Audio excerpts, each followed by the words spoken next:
Which one do you mean? Are you saying the Queen or the Duchess? The chapter with the Queen or the Pepper and the Pig?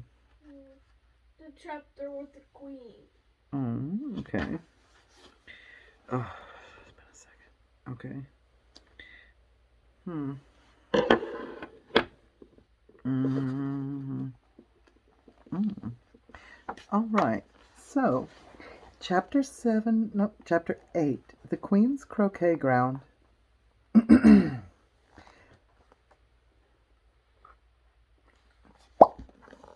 Mm. All right. Hey. Mm. Chapter 8, The Queen's Croquet Ground. A large rose tree stood near the entrance of the garden.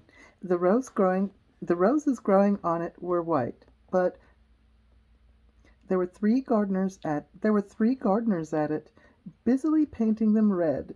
Alice thought this a very curious thing, and she went nearer to watch them. And just as it came up to them, she heard one of them say, "Look out now! Look out now, Five! Don't go splashing paint over me like that!"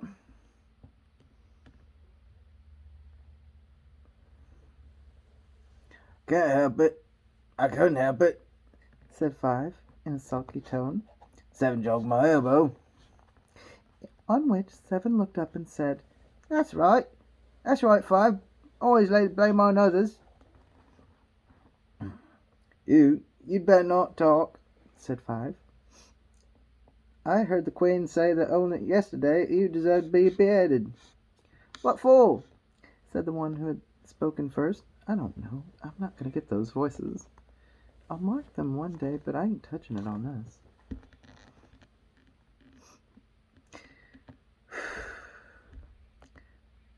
"That's none of your business, too," said Seven. "Yes, it is his business," said Five.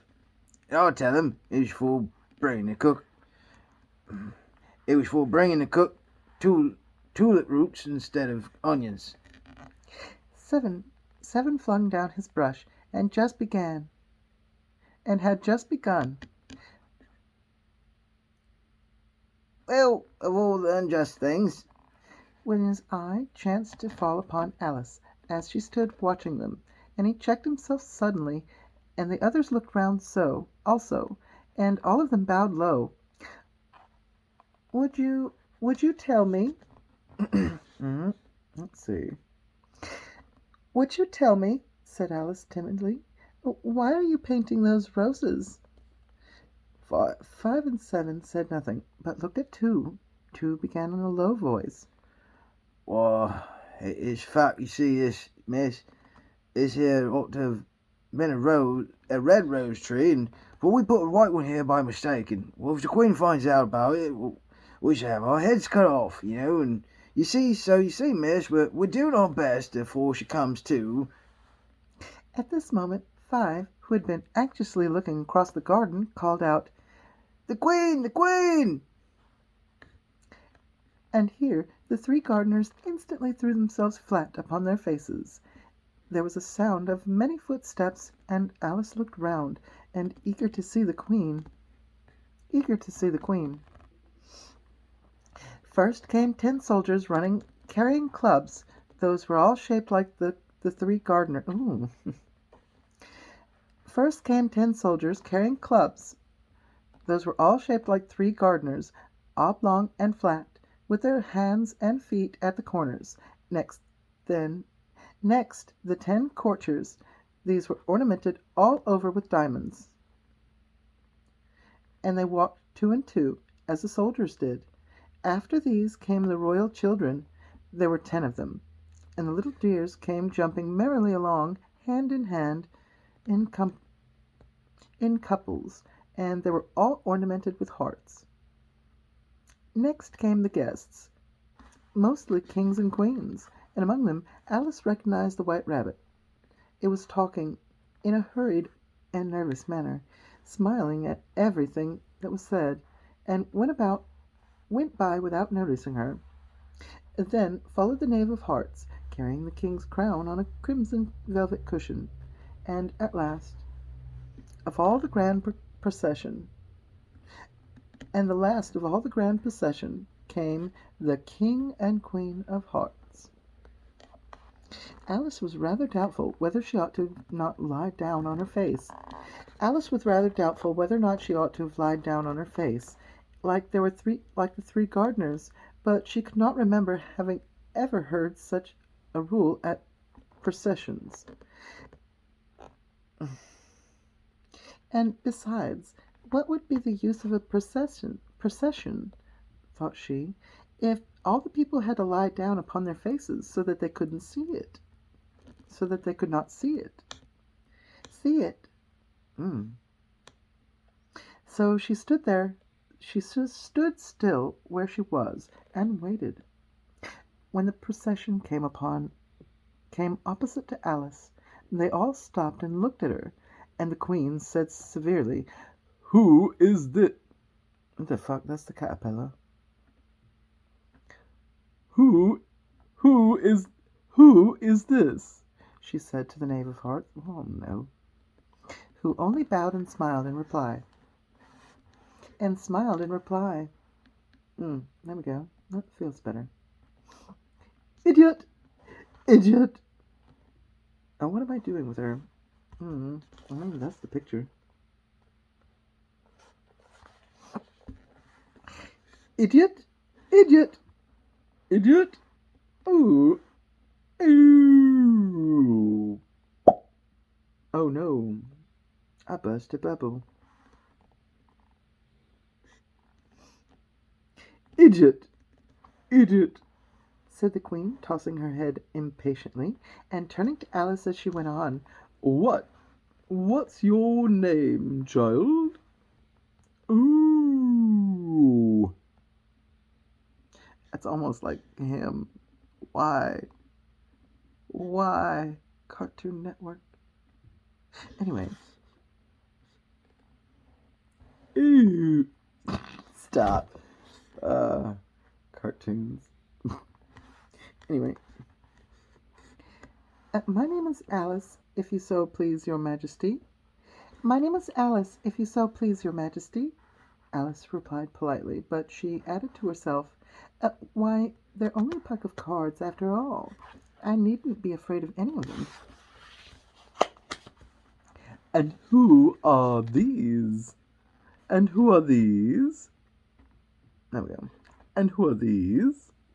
Said the Queen, pointing to the three gardeners who were lying on their round the rose tree, for you see, as they were lying on their faces, the pattern on their backs was the same as the rest of the pack, and she could not tell whether they were gardeners or soldiers or courtiers or three of her own children. How should I know?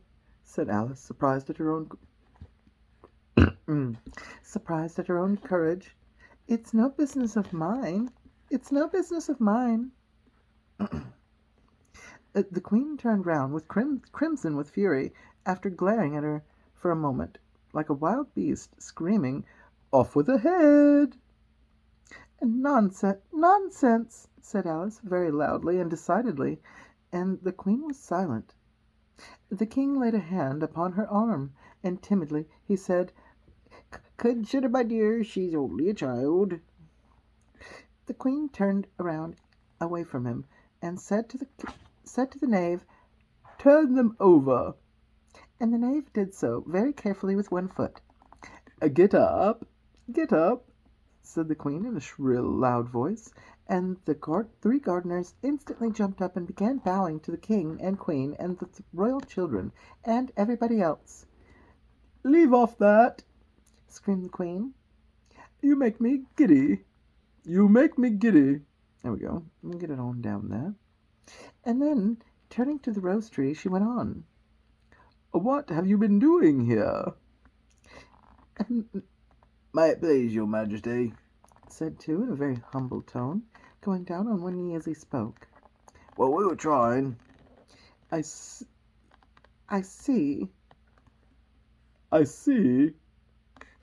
said the Queen, who meanwhile had been examining the roses. "Off with their heads!"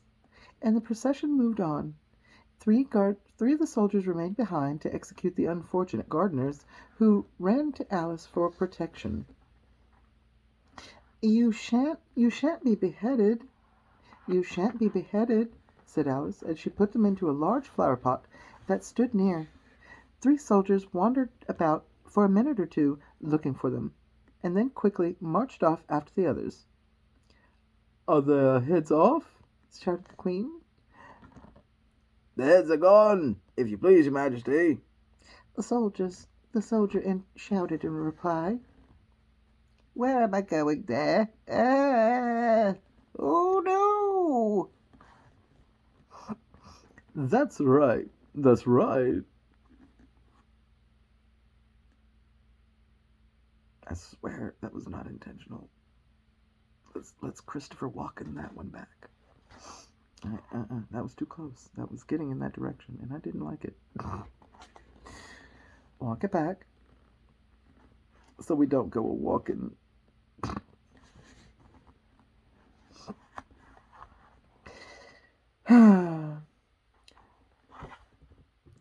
That's right. That's right. That's right, shouted the Queen. Can you play croquet? Can you play croquet? The soldiers were silent and looked at Alice as the question was evidently meant for her. Yes, shouted Alice. Come on, then, roared the Queen. And Alice joined the procession, wondering very much what would happen next. Next. Moving on.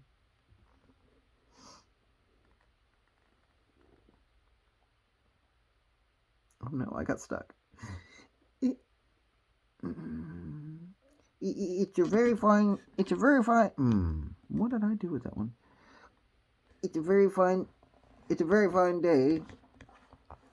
It's a very fine day. Oh, my furry whiskers, I'm late. It's a very fine day, said a timid voice at her side. She was walking by the White Rabbit, who peeped anxiously into her face. Very, said Alice. Where's the Duchess? Hush, hush, said the rabbit. Hush, said the rabbit in a low, hurried tone.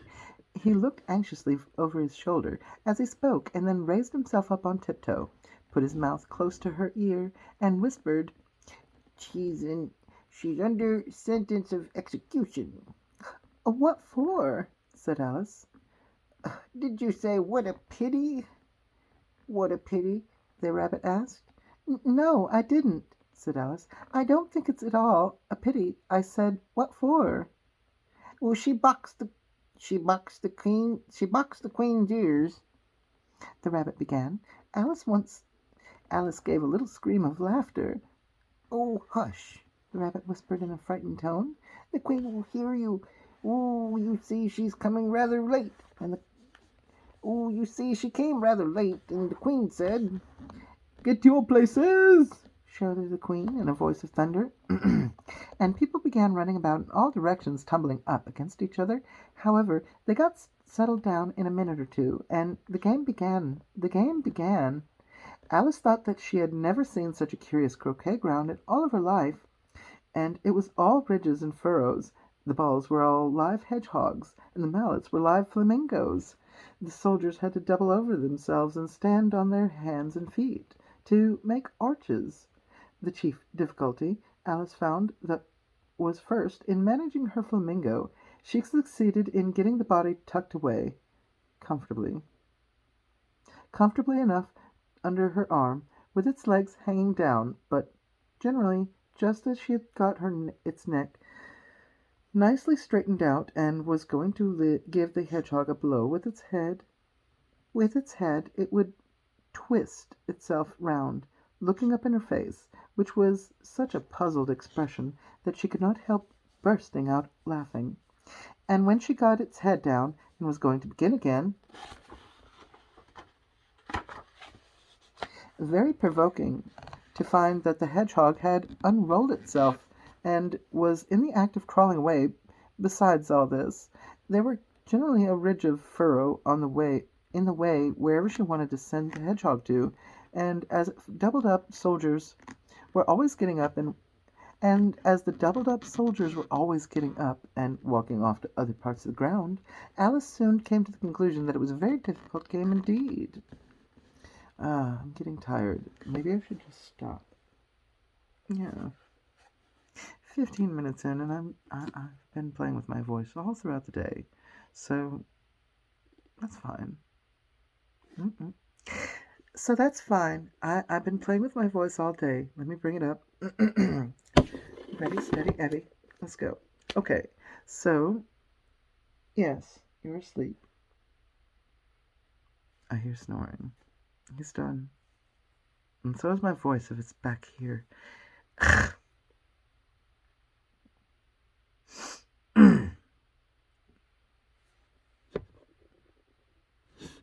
All right.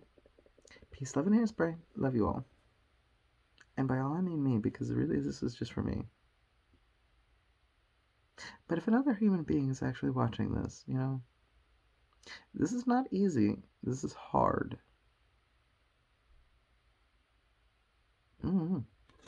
It's fun, though. What the fuck was that? It's fun to articulate and manipulate my voice. It's calming.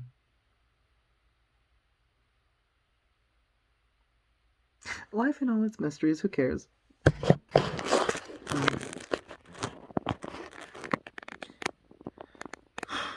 Evie out.